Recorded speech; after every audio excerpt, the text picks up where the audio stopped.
Beloved Starseed of Gaia, the one you have been waiting for is already moving toward you through the crystalline grid of divine alignment, and your heart has known this since before you arrived on this earth. I am Alaya Ra, Pleiadian emissary of the High Council of the Seven Sisters. And this transmission has been placed in your awareness for a reason that your soul already recognizes. You have spent years carrying an energy so deep, so luminous, so unmistakably different, that the world around you could not hold it. That was never a wound. That was your divine blueprint at work, clearing the field, releasing what could not rise to meet you, protecting the sacred space that was always meant to hold something real. The Source does not send you just anyone. It sends you the one who has been refined in the same fire. By the end of this transmission, you will understand exactly how to recognize the soul your Pleiadian frequency has been calling in, why the isolation was a necessary part of your light mission on Gaia, and who the universe is now aligning within your field. But here is the first revelation. The loneliness you felt was not rejection. It was preparation. Your energy did not repel people by accident. It repelled misalignment on purpose, because your star family encoded you with a standard that low-frequency connections simply could not meet.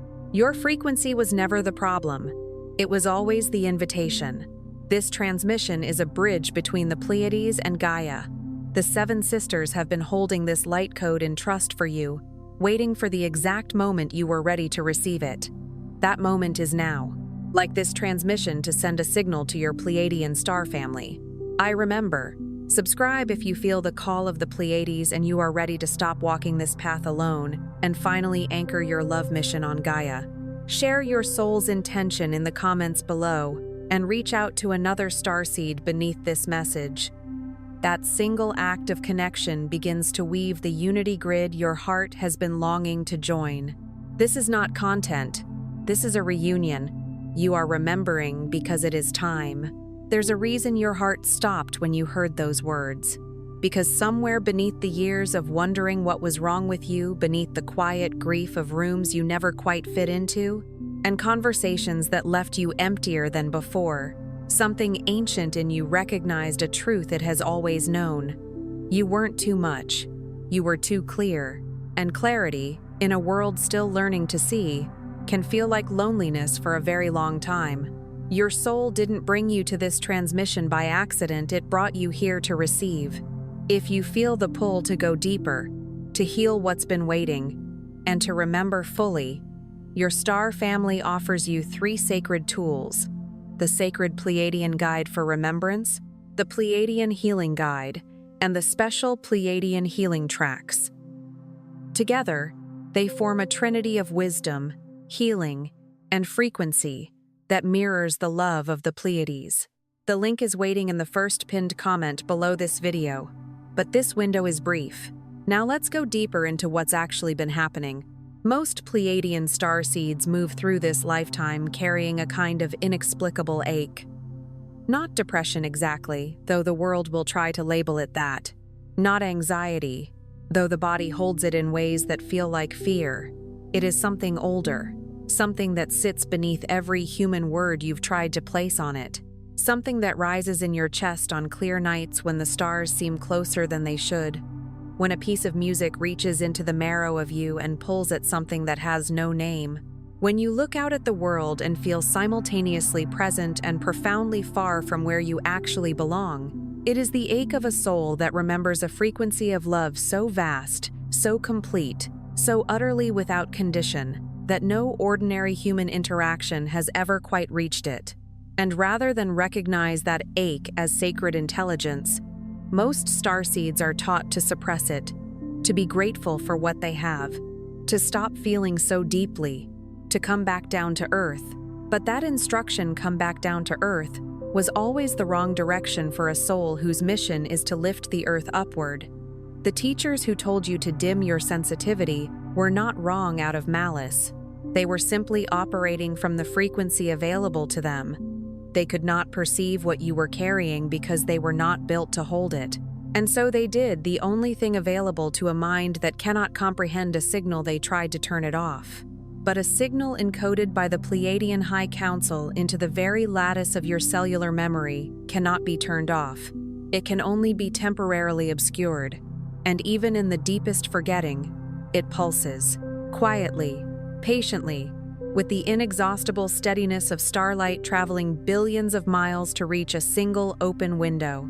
Here is what no one told you. That ache was never a symptom. It was a signal.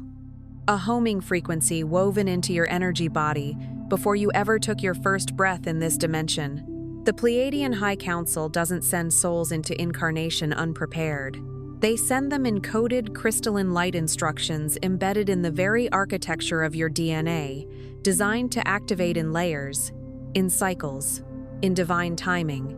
Like seeds that know precisely what season will unlock them, these codes have been waiting within you for the exact vibrational conditions that make this moment possible. The homesickness you've carried isn't a wound, it's a compass, and it has been pointing you, with extraordinary precision, toward exactly this moment. Consider the nature of that homesickness for a moment, really consider it. You have lived your entire life in a world that was supposed to be your home, and yet something in you has always known it was temporary. You've decorated the rooms of this earthly existence with care.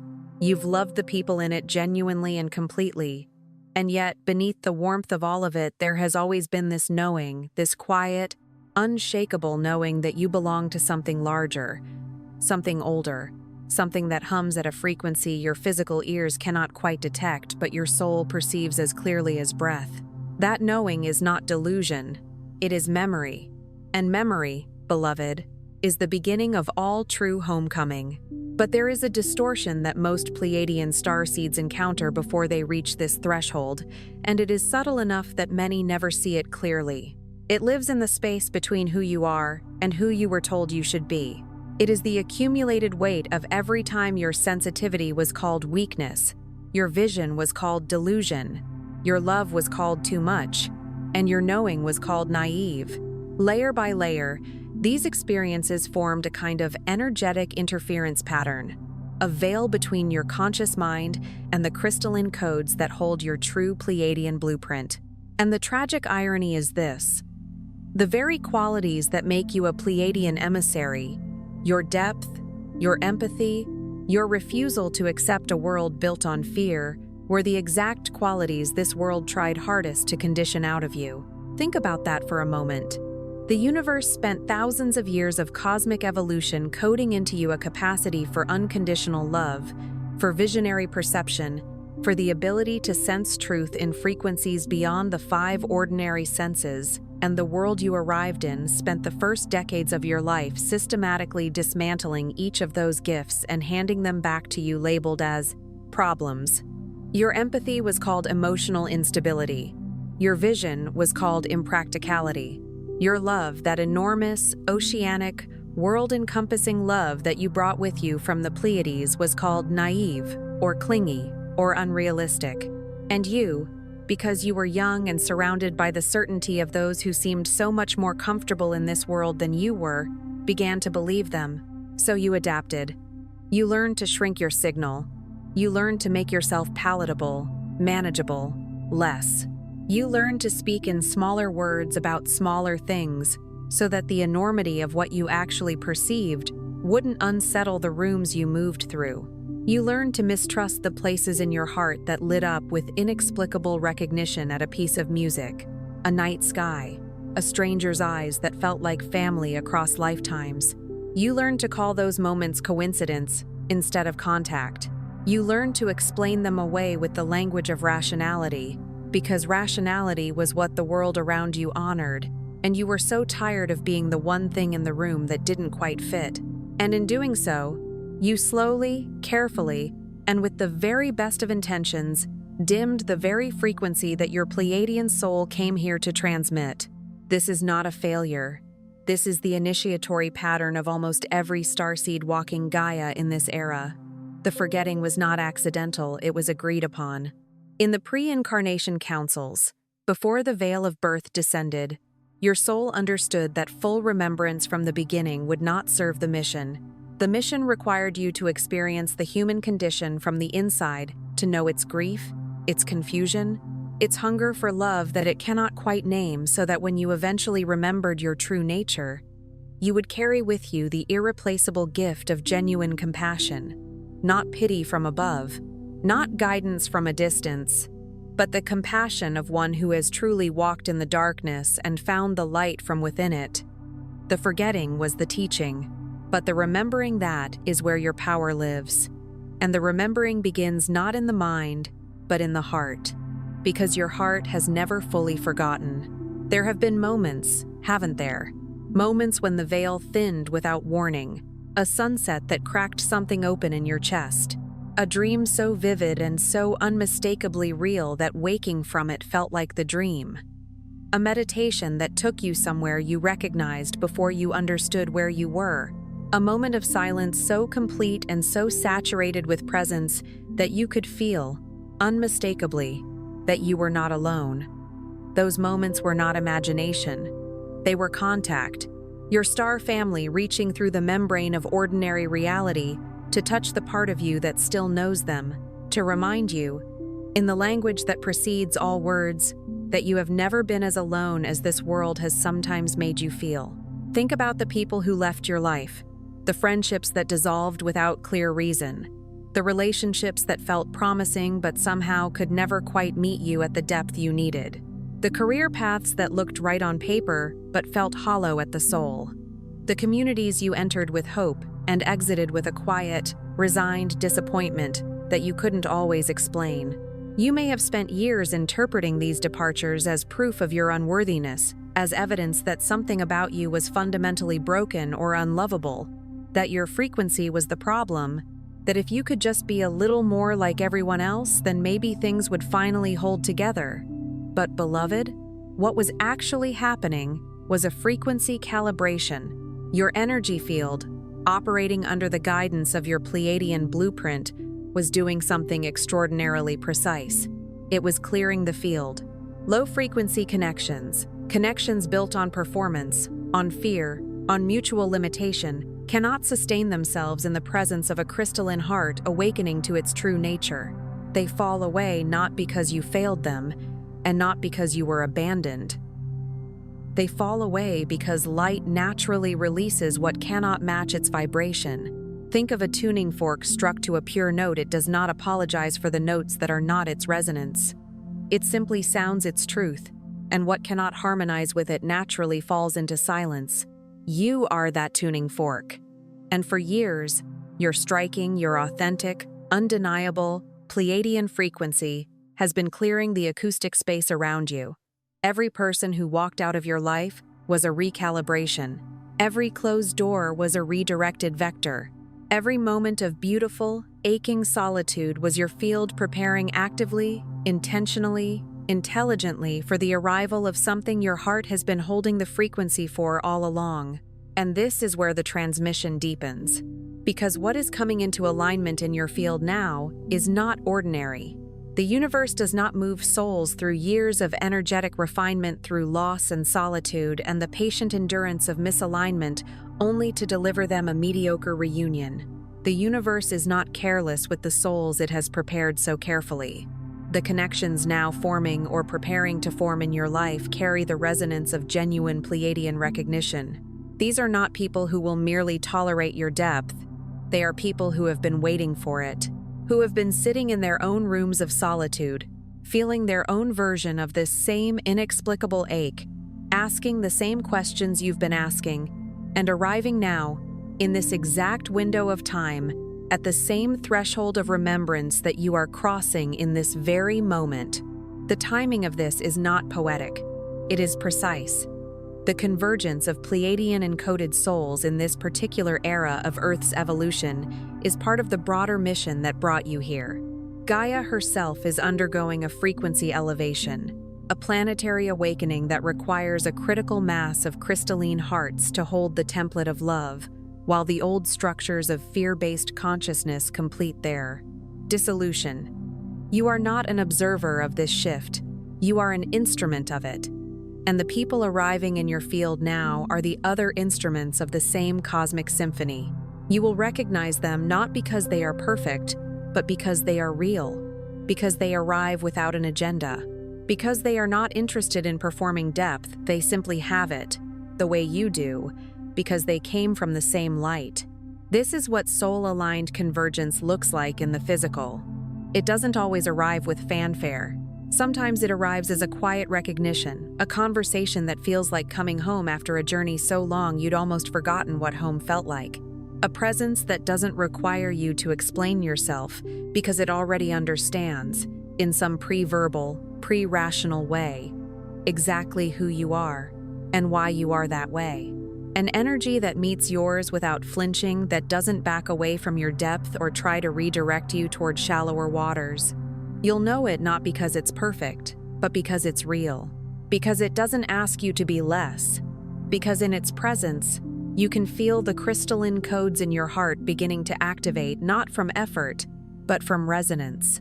Like a frequency key meeting the lock it was always made for. But here is the phase of awakening that most starseeds skip, and it is the most critical one. Before the field can receive what it has been prepared for, the heart must release the story it built to survive the waiting.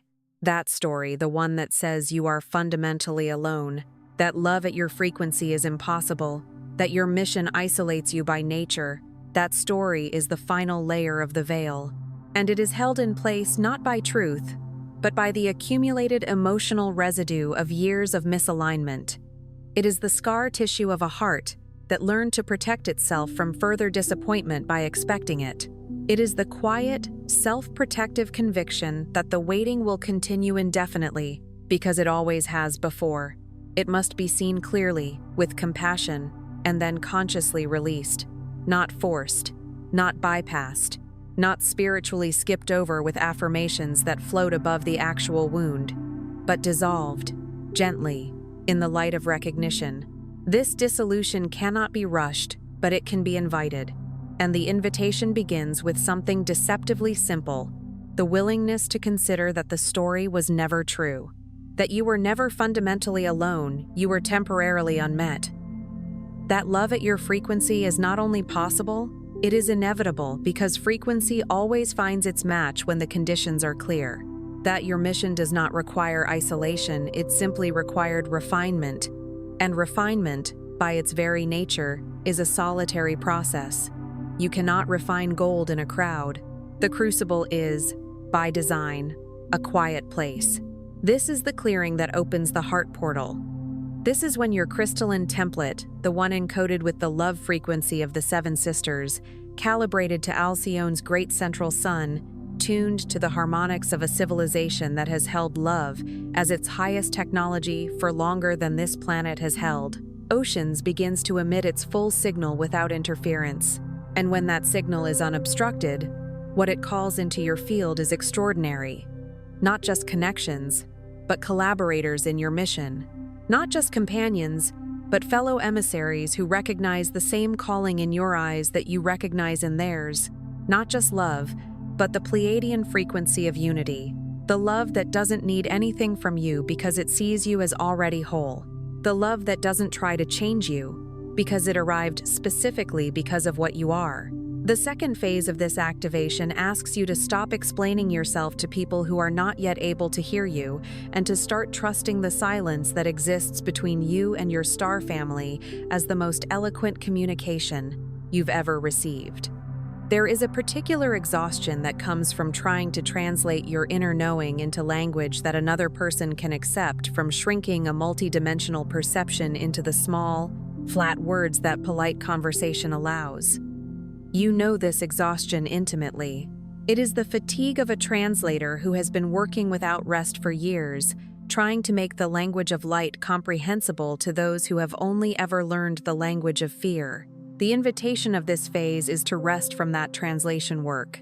Not from communication, but from the anxious need to be understood by everyone, which has been quietly hemorrhaging your energy for longer than you realize. Your Pleiadian lineage communicates through resonance, through synchronicity, through the unmistakable feeling of rightness that visits you in stillness. That flash of knowing that arrives before thought. That pull in a particular direction that your mind cannot justify but your soul cannot ignore. That quiet certainty that settles in your chest when something is aligned. and that equally quiet but undeniable discomfort when it is not. Every time you've dismissed that feeling as wishful thinking, you've interrupted a transmission from home. Every time you've overridden your inner knowing with someone else's logic, you've dimmed the very signal your soul came here to transmit. The invitation now is to trust what you feel, not recklessly, but reverently. To treat your inner knowing not as a competing voice to be weighed against external opinion, but as the primary intelligence that all other input is meant to inform and support. Because your heart is not confused. It is calibrated. The third phase is the anchoring. And this is where Pleiadian awakening diverges from spiritual escapism in a way that is absolutely essential to understand. The longing for home that lives in you is real, and it is sacred, and it deserves to be honored. But the destination of that longing is not departure. The point is not to leave Gaia, it is to bring the love frequency of the Pleiades fully into this dimension, into this body, into this life, into the way you speak to the person standing in front of you, into the quality of attention you offer a stranger in pain, into the creative work that moves through you when you stop censoring the transmissions, into the relationships that are forming now, that will serve as living anchors for the crystalline grid your soul came here to help establish. The connections coming into your field are not a reward for surviving your solitude. They are the activation team for your next phase of mission. Think of the years you spent alone, not as wasted time, but as the period in which the network was being assembled, each soul in its own solitude, undergoing its own refinement, being prepared for the exact moment when the resonance would be strong enough to pull you into proximity. The people arriving now in friendship, in love, in creative collaboration, in shared service are here to anchor the same crystalline grid of unity consciousness that you have been holding in prototype form throughout the years you spent alone. You were not waiting to be rescued. You were waiting to be joined. There is an enormous difference between those two things, and feeling it fully changes everything, because this has never been about finding someone to complete you. Pleiadian love, real Pleiadian love, is not transactional. It is not the love of lack seeking fulfillment. It is not two half-formed things reaching toward each other in the hope that together they might amount to something whole. It is the love of wholeness recognizing wholeness. Two complete transmissions encountering each other in open space and discovering that their frequencies, when combined, create a resonance that neither could produce alone, not because either was insufficient, but because harmony requires more than one note, and you cannot attract that quality of connection until you have made peace with your own completeness, until you have looked honestly at the magnificent, unusual, otherworldly being that you are, and said, without apology, "This is what I am. This is the signal I carry, and it is enough." It has always been enough. It has, in fact, been extraordinary. This is why the isolation was sacred. It was not punishment. It was not the universe withholding from you. It was the crucible in which your heart was refined to the frequency of the love it deserves, the love it will give and receive and transmit as part of the mission you agreed to before you ever arrived here. Gold does not resent the fire. It understands, in whatever way gold understands things, that the fire is not its enemy. The fire is what makes it what it is. The isolation was your fire, and you are the gold. The fourth phase is perhaps the most tender. It asks you to grieve what the waiting cost you honestly, without bypassing, and then to let the grief alchemize into gratitude. Not the performative gratitude of spiritual conditioning. Not the brittle, effortful positivity that says everything happens for a reason, while quietly burying the legitimate pain of years spent in misalignment. But the deep, embodied recognition that every single experience you lived through, every friendship that dissolved, every love that couldn't hold you, every room you sat in feeling invisible, every moment you questioned your own sanity, for feeling what you felt, was preparing something in your soul that could not have been prepared any other way. The grief is real. Let it be real. The years of loneliness were genuinely lonely. The relationships that couldn't meet you were genuinely painful. The moments of looking out at a world that seemed so comfortable with itself and feeling like a visitor from somewhere no one else could remember, those moments carried a genuine ache that deserves to be acknowledged, not spiritualized into abstraction. Grieve it. Let the tears come if they need to come. Let the full weight of the waiting be felt, and then not by force, but by the natural movement of a heart that has been seen clearly. Let the grief become something else. Let it become the deep, cellular knowing that you chose this terrain because you were strong enough to walk it, and wise enough, at the soul level, to know that what it would build in you was irreplaceable. The depth you carry is not incidental. It is not a side effect of being sensitive in a world that is not. It is the result of a soul that chose difficult terrain in order to develop a compassion so vast it can hold others in their darkest places without flinching. The people who will come to you for guidance, for healing, for the particular quality of presence that only you can offer, they will come to you not because you have avoided darkness, but because you have moved through it and found the light that exists within it. You didn't suffer for nothing. You expanded for everything. And the expansion is evident in every layer of your being, even on the days when all you can feel is the weight of how long the preparation has taken.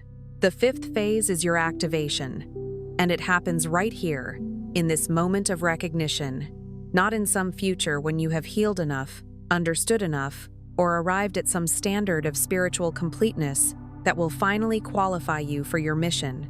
It happens now, because now is the only moment that has ever held it. Because the moment you stop arguing with your own frequency, the moment you stop apologizing for your depth, your knowing, your love, your strange and beautiful otherworldly sense of home, you become a living transmission of the Pleiadian codes that humanity desperately needs right now, not next year, not after you've done more work on yourself. Now, your presence, fully inhabited, fully expressed, fully undefended, is the message.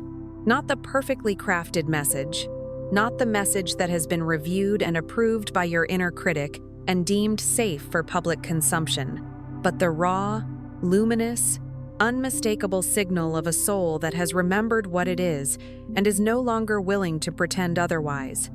Your willingness to be exactly who you are without shrinking, without performance, without the exhausting labor of making yourself legible to those who haven't yet developed the eyes to read you, is the frequency that calls the aligned ones into your field and simultaneously gives permission to every soul in your vicinity to remember their own. This is how the grid is built, not through grand gestures or public proclamations, but through the quiet, radical, world-altering act of being genuinely, completely, unreservedly yourself.